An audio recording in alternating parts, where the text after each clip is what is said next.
আসসালামু আলাইকুম। দেখুন, একদম মোতালেব প্লাজার কাছে উনার বাসা। উনি ১ম এ কিন্তু মোতালেব প্লাজাতে দিয়েছিলেন ফোনটি রিপেয়ার করতে, কিন্তু ফোনটি রিপেয়ার হয়নি।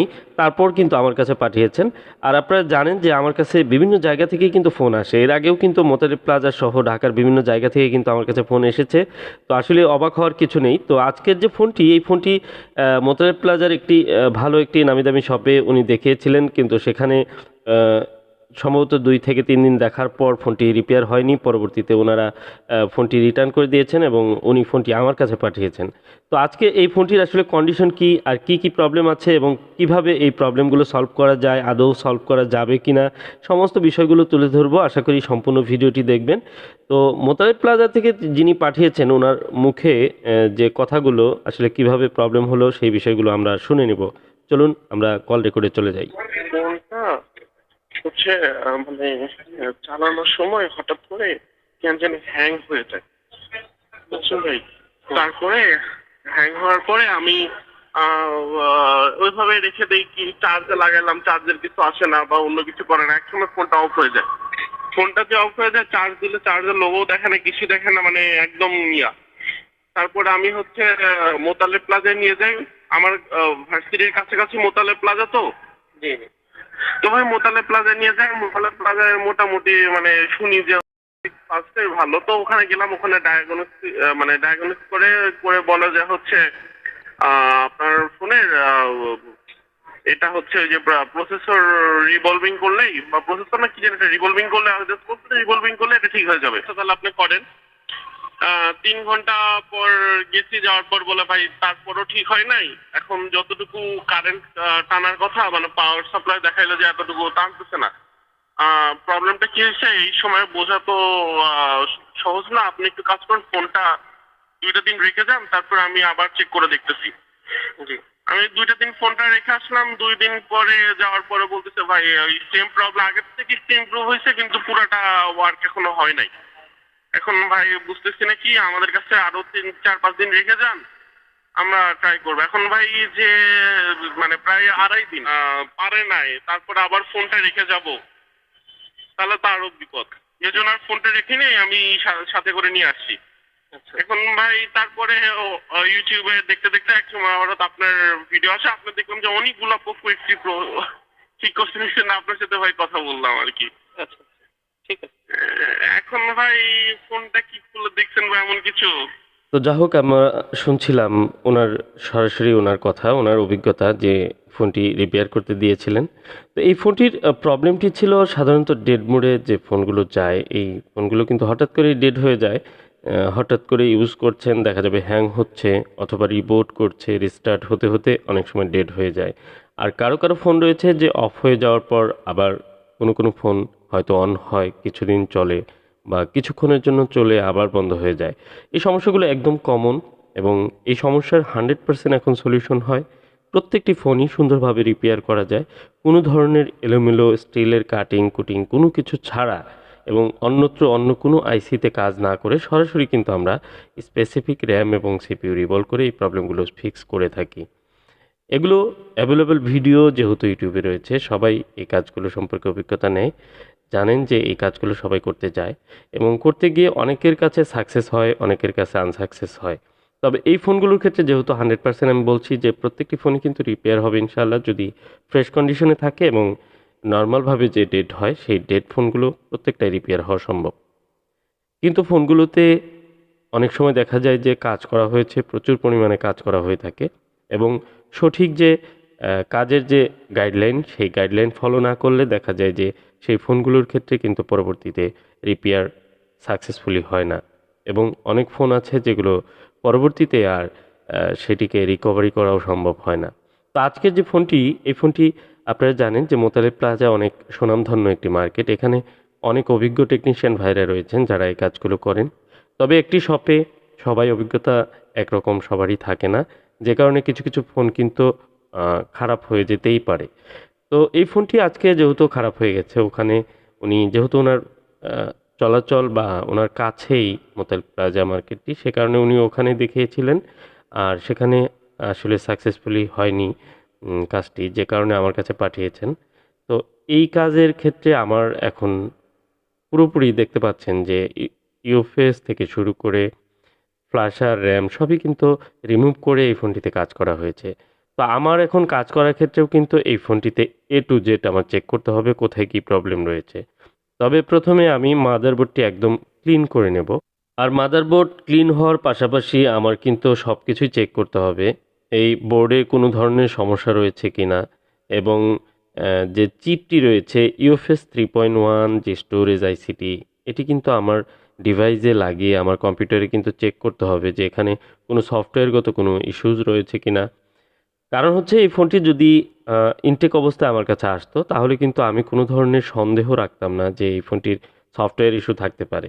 কারণ এটি হার্ডওয়্যারেই সলভ হয়ে যেত, যেহেতু হ্যাং করে বা হঠাৎ করে সাডেনলি যখন এই ফোনগুলো অফ হয়ে যায় তখন কিন্তু এই ফোনগুলোর সফটওয়্যার কমপ্লিট থাকে এবং ফোনগুলো অন হলে একদম আগের মতো ওনার ডাটা সহ কিন্তু রিকভারি হয়ে যায়। তো এই বিষয়গুলো অবশ্যই মাথায় রেখে আমাদের কাজ করতে হয়। কিন্তু যখন ফোনটি অন্যত্র অন্য কেউ কাজ করে থাকে, সেই কাজে উনি কি, কি কাজ করেছে এই বিষয়ে তথ্য কিন্তু কেউ দিতে পারছে না। মানে যার ফোন তিনি কিন্তু ডিটেইলস বিষয়গুলো জানে না। যে কারণে আমাদের কাজ করার ক্ষেত্রে এই বিষয়গুলো কিন্তু অবশ্যই গুরুত্বপূর্ণ। অনেকেই ভাবেন যে হয়তো এক জায়গায় কাজ হয়নি আরেক জায়গায় কাজ করবে। কিন্তু ১ম যে প্রেসক্রিপশনটি সেটি পরবর্তী যিনি দেখবেন তার জন্য কিন্তু খুবই গুরুত্বপূর্ণ। অনেক সময় একই ধরনের মেডিসিন কিন্তু বারবার আপনার যখন শরীরে প্রয়োগ হবে তখন কিন্তু সেটি কিন্তু রেজিস্ট্যান্স হয়ে যাবে। তো যাই হোক, আশা করি বুঝতে পেরেছেন। এই বিষয়গুলো আসলে একটু জটিল থাকে। তো আমি মাদারবোর্ড চেক করে নিলাম, সেই সাথে সিপিইউটি রিবোলিং করে নিলাম। সিপিইউর নিচের কিন্তু একটি ক্যাপও নেই। তারপরেও সিপিইউর কন্ডিশন ভালো রয়েছে। আশা করি সিপিইউটি অবশ্যই ভালো রয়েছে। কারণ আপনাদের আমি শুরুতেই দেখিয়েছিলাম যে এই ফোনটি কিন্তু Qualcomm পোর্ট করছে। তো কোয়ালকম পোর্ট করার পিছনে অনেকগুলো কারণ থাকে। সফটওয়্যার বা ইউএফএস খারাপ থাকলে, ইউএফএস ইনকমপ্লিট সফটওয়্যার থাকলে এরকম হতে পারে, র্যাম ডিসকানেক্টেড থাকলে এরকম হতে পারে, র্যাম কোনো ধরনের ড্যামেজ থাকলে ওই ধরনের প্রবলেম হতে পারে, সিপিইউর কানেক্টিভিটি ফল্টের কারণেও কোয়ালকম পোর্ট পেতে পারে। তো এই যে এখানে দেখুন একটি র্যামের কানেক্টিভিটি কিন্তু মনে হচ্ছে যে সিপিইউ থেকে উঠে গেছে। তো যা হোক, এটি পরবর্তীতে আমরা রিপেয়ার করে তারপর র্যামটি কানেক্ট করব। এটি একটি বড় ধরনের ফিজিক্যাল ড্যামেজ আমি পেলাম, যেটি হচ্ছে যে আপনার র্যামটি যেখানে কানেক্ট হবে সিপিইউর মাধ্যমে সিপিইউ ভায়া হয়ে কিন্তু এই র্যামের লাইনটি এসেছে। আর এই র্যামের লাইনটি যদি ডিসকানেক্টেড থাকে তাহলে কিন্তু আপনার ফোনটি কখনোই অন হবে না। এলইডি ব্লিঙ্ক করবে, বাট আপনার ফোনটি কিন্তু অন হবে না। সেই সাথে আপনার কাছে মনে হতে পারে যে এই ফোনটি হয়তো অন্য কোনো কারণে অন হচ্ছে না, সফটওয়্যার কোনো কারণ হতে পারে। সে কারণে আপনি কিন্তু সফটওয়্যারও কিন্তু চেক করতে পারেন। তো যা হোক, এই যে দেখুন এই ফোনটির যে র্যাম কিন্তু একদমই সুন্দর রয়েছে। এই র্যামটি 8 জিবি একটি র্যাম।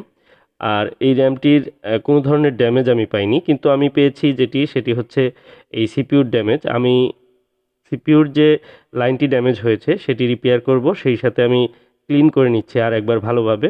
যেহেতু প্রসেসরটি আমি ইনস্টল করে দিয়েছি, এখন আমার খুব সুন্দরভাবে এটি রিপেয়ার করে তারপর র্যামটি বসালেই হয়ে যাবে।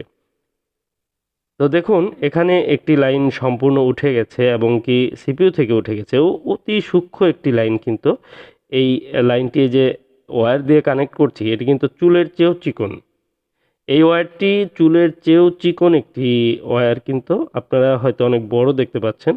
এটিকে আমি জাম্পার করব। এই জাম্পারটি করার পর আমি সুন্দর করে টিপস বানিয়ে এটি বসিয়ে দিব যেন আমার র্যামের যে কানেকশন সেটি পেয়ে যায়। আর এ ধরনের সিপিইউর মধ্যেও অনেক সময় লাইন উঠে যায় বা র্যামের উপরের লাইন বা অনেক ধরনের লাইনই কিন্তু আমরা অনেক সময় ড্যামেজ হয়ে যায়, সেগুলো রিপেয়ার করে থাকি। আর দেখুন এই ওয়্যারটি কানেকশনের পাশাপাশি এখানে যে একটি গ্রাউন্ডের লাইন রয়েছে জিএনডি, তো এই গ্রাউন্ড লাইন যদি শর্ট হয়ে থাকে তাহলে কিন্তু আমার সঠিক ভ্যালু প্রোভাইড না করতে পারলে আমার এই যে ওয়্যারটি জাম্পার করছি এটিতে কোনো লাভ হবে না। তো এই সব বিষয়গুলো খেয়াল করে এবং অ্যাকুরেট ভ্যালু আছে কিনা এই বিষয়গুলো খেয়াল করে তারপরে কিন্তু একটি জাম্পারের কনফার্ম লাইন তৈরি করে তারপর কিন্তু আইসিটি বসাতে হয়। তো এইসব বিষয়গুলো যারা কাজ করেন তারা অবশ্যই জানেন। কিন্তু আমি যে বিষয়টি বোঝাতে চাচ্ছি সেটি হচ্ছে যে এই ফোনটির ক্ষেত্রে এত ক্রিটিক্যাল প্রবলেম কেন হলো? এই প্রবলেমগুলো কিন্তু হওয়ার মতো না। এগুলো কিন্তু খুব সুন্দরভাবেই কাজগুলো হওয়ার কথা। কিন্তু একটি ভুলে কিন্তু অনেক বড় সমস্যা হয়ে যায়। যেমন এই ফোনটির যখন সিপিইউ রিবোলিং করেছেন, রিবোলিং করার সময় হয়তো র্যামের এই লাইনটি উঠে গেছে। উনি কিন্তু খেয়ালই করে নাই। যদি খেয়াল করতো তাহলে কিন্তু উনি এই লাইনটি রিপেয়ারের চেষ্টা করতো এবং কি উনি কিন্তু পাশের যে ইউএফএস স্টোরেজটি রয়েছে সেটি কিন্তু ওনার রিমুভ করার কোনো প্রয়োজন হতো না। এখানে প্রথমে যে বিষয়টি উনি ওনার দৃষ্টিগোচর হয়নি সেটি হচ্ছে যে এই র্যামের যে একটি কানেকশন ফল্ট রয়েছে এই ফল্টের যে বিষয়টি ওনার মাথায় আসেনি বা ওনার চোখে এটি পড়েনি, যে কারণে উনি ইউএফএসে কাজ করেছেন। আর ইউএফএসে এমন এক ধরনের কাজ করেছেন যেটি আমি অবাক হলাম, যে ইউএফএসে কোনো ধরনের পার্টিশন নেই, একদম ফরম্যাট করে রেখেছেন, কোনো ফাইল নেই, কোনো পার্টিশন নেই, যে কারণে আমাকে সম্পূর্ণ পার্টিশন রিপার্টিশন করে তারপর কিন্তু এটির সফটওয়্যার কমপ্লিট করে তারপর লাগাতে হলো। তো আমি লাগিয়ে ফোনটি ব্যাটারি যেহেতু চার্জ একটু কম রয়েছে আমি চার্জার লাগিয়ে রাখছি, আশা করি আমার ফোনটি সফটওয়্যার এবং হার্ডওয়্যার উভয়টি কমপ্লিট হয়েছে। আলহামদুলিল্লাহ আপনারা দেখুন যে এখানে ব্যাটারির কিন্তু সিম্বলটি চলে এসেছে, মানে ফোনটি যে ডেড মোডে ছিল সেটি কিন্তু অলরেডি রিকভারি হয়েছে। এখন আমার যেহেতু পাওয়ার এসেছে আশা করি বাকি কাজগুলো কমপ্লিট হয়ে যাবে। তো এখানে সফটওয়্যারের বড় ধরনের বেশ কিছু কাজ রয়েছে, সেগুলো করতে হবে, সেই কাজগুলো কমপ্লিট করেই সম্পূর্ণ ফোনটি ওকে করব। কিন্তু এই যে সমস্ত কাজগুলো করতে হলো বা সফটওয়্যার একদম ক্লিন করে দিল, এই বিষয়টি আপনার একটু বুঝতে গেলে আমাকে পিছনে ফিরে যেতে হবে। সেটা হচ্ছে ফোনটি হঠাৎ করে বন্ধ হয়ে গেল। এই ফোনটি জাস্ট র্যাম সিপিইউ রিবোলিংটি খুব পারফেক্টভাবে করলেই কিন্তু ফোনটি অন হয়ে যেত। উনার আস্থা ছিল যে এই ডেড রিকভারির জন্য উনি যেহেতু খুব ভালো একটি মার্কেটের পাশে ওনার চলাফেরা, উনি খুব দ্রুতই সেই মার্কেটে নিয়ে গেলেন মোতালেব প্লাজায় এবং সেখানে তারা যে শপটিতে দেখিয়েছেন ওনারা কিন্তু এই ফোনটি দেখে বলেছেন যে এই ফোনটি কিন্তু প্রবলেম রয়েছে সিপিইউ রিবোলিং করতে হবে। তো এই ফোনটি দেখুন ব্যাটারিটিও একটু ফোলা আছে, ড্যামেজ আছে, আমি হালকা একটু ফোলাটা কমিয়ে দিলাম। তো এই ফোনটি তখন তারা রিবোলিংয়ের জন্য একটু টাইম নেয়, 2 ঘন্টা বা 3 ঘন্টার সময় নেয়। 3 ঘন্টা পর উনি যাওয়ার পর বলছে যে এটি রিবোলিং করা হয়েছে কিন্তু ফোনটি অন হয়নি। তারপর আরও 2 দিন সময় নিয়েছে, 2 দিন পর ফোনটি আরও ট্রাই করেছে কিন্তু অন হয়নি। পরবর্তীতে ওনারা আরও বেশ কিছুদিন সময় চেয়েছে কিন্তু পরবর্তীতে যিনি ক্লায়েন্ট ছিলেন উনি আর সময় দিতে রাজি হননি, যে কারণে ফিরে এসেছেন। আসলে এই ফোনটি মাত্র 1 ঘন্টার কাজ ছিল বা 1 ঘন্টায় এই কাজগুলো ইনশাআল্লাহ 100% হয়। আর এই কাজগুলো অ্যাকচুয়ালি যারা করে, বিশেষ করে আমি যেহেতু প্রায় 2 বছর যাবৎ এই ফোনগুলো রিপেয়ার করেছি, 1000-এর উপরে ফোন রিপেয়ার করেছি Poco X3 Pro। এই ফোনগুলোর ক্ষেত্রে আমার একটু আলাদা দখল আছে বা এটা আমি নিজে কনফিডেন্টলি বলতে পারি যে আ ইনশাআল্লাহ প্রত্যেকটি ফোনই কিন্তু আপনার রিপেয়ার হওয়া সম্ভব যদি আপনি ফার্স্ট টাইম ইনটেক অবস্থায় নিয়ে আসেন। আর ফোনের যদি কোনো ধরনের ফিজিক্যাল ড্যামেজ না থাকে, যেমন আছাড় পড়ে একদম বাঁকা হয়ে যাওয়া, পানিতে পড়া, খুব বাজে ধরনের ড্যামেজ থাকে অনেক ফোন, সেই ফোনগুলো ব্যতি রেখে প্রত্যেকটি ফোনই রিপেয়ার হওয়া সম্ভব। চাইলে এই ফোনগুলো যদি প্রসেসরও ড্যামেজ হয় সেক্ষেত্রে নতুন প্রসেসর দিয়েও কিন্তু রিপেয়ার করা সম্ভব। কিন্তু কেউ কিন্তু চায় না যে তার ফোনটি খারাপ হয়ে যাক বা যেখানে রিপেয়ার করতে দিয়েছেন তারা কাজ করতে গিয়ে আনসাকসেস হোক, এটি কিন্তু কেউ চায় না। আরেকটি বিষয় হলো যে টেকনিশিয়ান ভাই কাজ করেন তারও কিন্তু একটি আশা থাকে যে আমি কাজটিতে সাকসেস হব বা কাজটি সাকসেস করার জন্য সে কিন্তু আপ্রাণ চেষ্টা করে। হয়তোবা অনেকের আছে যে অভিজ্ঞতা কম থাকার কারণে বা এই কাজগুলো মাত্র কিছু কিছু করছেন, তাদের ক্ষেত্রে এই প্রবলেমগুলো হতে পারে, অথবা যাদের কাজে দেখা যায় এ ধরনের মাঝে মাঝে প্রবলেম হচ্ছে তাদের একটু দুর্বলতা থাকে যে হয়তো ফোনটি অ্যাক্সিডেন্টলি খারাপ হয়ে যেতে পারে। তো এই ধরনের যারা টেকনিশিয়ান রয়েছেন তাদের ক্ষেত্রে বলবো যে আপনারা যে কাজগুলোতে ঝুঁকি নেওয়া আসলে উচিত না সেই কাজগুলো ঝুঁকি নেবেন না। যে কাজগুলোতে আপনার যথেষ্ট অভিজ্ঞতা রয়েছে এবং নিজের কনফিডেন্স লেভেল ভালো রয়েছে সেই কাজগুলোতে প্র্যাকটিস করুন। কারণ খারাপ হয়ে যাওয়ার পর অনেকেই আছেন সেগুলো পরবর্তীতে আসলে রিপেয়ার করার অনেকভাবে অনেক চেষ্টা করেন। তবে সেটা আন্তরিকভাবে নিজেরাই চেষ্টা করবেন, কারণ অনেকেই আমি এই ভিডিওগুলো পোস্ট করার পর দেখা যায় অনেকে আমাকে বিভিন্নভাবে হোয়াটসঅ্যাপে বিভিন্ন কথা বলেন যে ভাই এই ফোনটি আমি রিবোলিং করেছি, অন হয়নি, ইউএফএস রিবোলিং করেছি, অন হয়নি, এখন আমি কি করব? আসলে কিছুই বলার নাই, কারণ হচ্ছে যে আমি আসলে হাইড করি নাই কিছু। এটি র্যাম সিপিইউ রিভলভ করে ফোনগুলো অন হয়ে যায়, এর বাইরে কোনো কথা নেই।